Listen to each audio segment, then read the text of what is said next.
అందరికీ నమస్తే అండి. Welcome back to dream media food.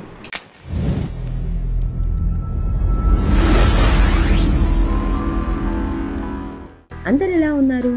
ఈరోజు మనం 1 కేజీ చికెన్ గ్రేవీ కర్రీ ఎలా చేయాలో చూపించబోతున్నాను. ఈ chicken curry bagara rice, chapati, puri, dosa, white rice దేంట్లో అయినా సరే అద్భుతంగా ఉంటుందండి. స్పైసీగా ఉంటుంది, జ్యూసీగా ఉంటుంది, చాలా అంటే చాలా బాగుంటుంది. ఫస్ట్ టైం చేసే వాళ్ళకు కూడా పర్ఫెక్ట్గా వచ్చేటట్టు సింపుల్గా చెప్తున్నాను అనమాట. మరి లేట్ చేయకుండా ప్రాసెస్ ఏంటో స్టార్ట్ చేసేద్దామా? ముందుగా ఒక మిక్సీ జార్లోకి 2 పెద్ద ఉల్లిపాయల్ని ఇలా కట్ చేసి తీసుకోండి. 2 టమాటాలను కూడా తీసుకోండి. ఈ రెండింటిని కలిపి మెత్తగా గ్రైండ్ చేసి దీన్ని పక్కన పెట్టేసుకోండి. ఇప్పుడు 1 కేజీ చికెన్ని తీసుకోండి. దీన్ని బాగా శుభ్రంగా కడిగి తీసుకోండి.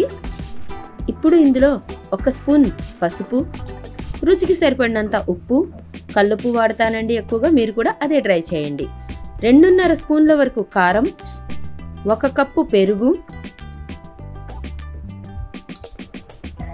1 స్పూన్ అల్లం వెల్లుల్లి పేస్ట్,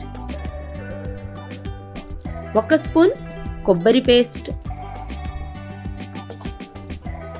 1 టీ స్పూన్ ధనియాల powder, 1 tea spoon garam masala powder వేసి ఒక 2 పచ్చిమిరపకాయల్ని ఇలా చిలికలుగా కట్ చేసుకొని వేసుకొని కొంచెం పుదీనా, కొంచెం కొత్తిమీర కూడా ఇలా సన్నగా కట్ చేసి వేసుకోండి. వీటన్నిటిని ఆ చికెన్ ముక్కలకి పట్టేలాగా బాగా మసాజ్ చేస్తూ కలపండి. ఎప్పుడైనా సరే చికెన్లో, మటన్లో, నాన్ వెజ్ ఐటమ్స్లో ఉప్పు, కారాలు, మసాలాలు కొంచెం ఎక్కువ వేసుకుంటేనే టేస్టీగా ఉంటాయండి. కారం అనేది ఎక్కువ వేసుకుంటే చికెన్ కర్రీ అనేది చాలా టేస్టీగా ఉంటుందన్నమాట. ఇలా కలిపి ఈ చికెన్ని 1/2 అవర్ పక్కన పెట్టేసుకోండి. 1 అవర్ పెట్టుకుంటే ఇంకా సూపర్గా ఉంటుందండి.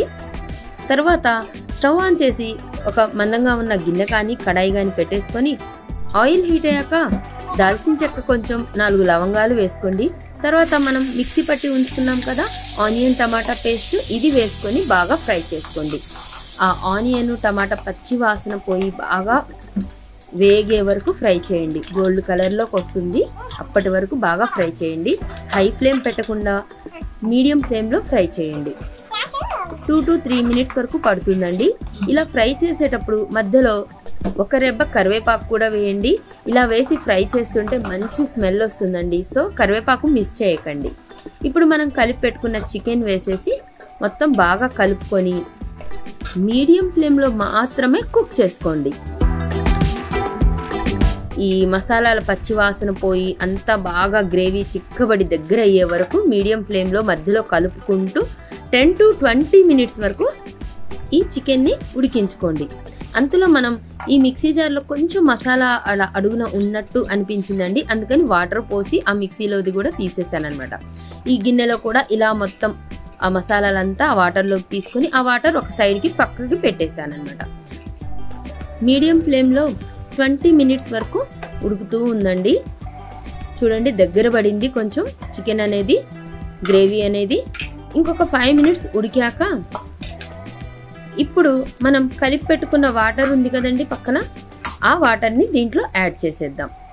మనం ఇది గ్రేవీ కర్రీ లాగా చేస్తున్నామండి. గారెల్లో కానీ, చపాతీలో కానీ, రైస్లో, బగారా రైస్లో కానీ కొంచెం కలుపుకోవడానికి కుదిరేలాగా ఉండేలాగా గ్రేవీ కర్రీ చేస్తున్నాం అనమాట. ఇలా వాటర్ యాడ్ చేశాక మూత పెట్టేసి ఇంకొక 10 మినిట్స్ మీడియం ఫ్లేము, ఇంకొక 10 మినిట్స్ సిమ్లో ఉడికించుకోండి. ఈ చికెన్ మొత్తం దాదాపుగా 40 మినిట్స్ వరకు ఉడికిందండి. ఇలా మీడియం ఫ్లేము, సిమ్ మార్చుకుంటూ ఉడికించుకోవడం వల్ల చికెన్కి ఉప్పు కారాలు అనేవి బాగా పడతాయన్నమాట. ఒకసారి టేస్ట్ చేసి చూడండి, ఉప్పు తగ్గినా, కారం తగ్గినా ఈ స్టేజ్లో కలుపుకోవచ్చు. తర్వాత చివరగా కొంచెం కొత్తిమీర, మీ దగ్గర కనుక కసూరి మేతి కూడా ఉంటే అది స్మాష్ చేసి వేసుకోండి. కసూరి మేతి అనేది ఆప్షనల్ మాత్రమేనండి. స్టవ్ ఆఫ్ చేసేసి ఒక 10 మినిట్స్ కదిలించకుండా అలాగే ఉంచేసేయండి. చూడండి చికెన్ గ్రేవీ కర్రీ ఎంత ఎమ్మీగా తయారైందో. ఫస్ట్ టైం చేస్తున్నా కూడా మీకు చాలా ఈజీగా వచ్చేస్తుందండి. పెద్ద హంగామా లేకుండా సింపుల్గా చేసేయచ్చు అనమాట. నచ్చిందా మీకు? మీకు కూడా చేయాలనిపిస్తుందా? మరి వెంటనే వెళ్ళి చికెన్ తీసుకొచ్చేసి ఈ కర్రీ ట్రై చేసేయరాదు. ట్రై చేశాక ఎలా వచ్చిందో మీరు కింద కామెంట్ చేస్తే నాకు చాలా హ్యాపీగా అనిపిస్తుందండి. అండ్ వీడియో నచ్చితే లైక్ చేయండి, షేర్ చేయండి, మన ఛానల్ని సబ్స్క్రైబ్ చేయండి. మన ఛానల్లో మరిన్ని ఫుడ్ వీడియోస్ ఉన్నాయి, ఒకసారి ఛానల్ని విజిట్ చేయండి. థ్యాంక్ యూ సో మచ్ అండి. Thank you.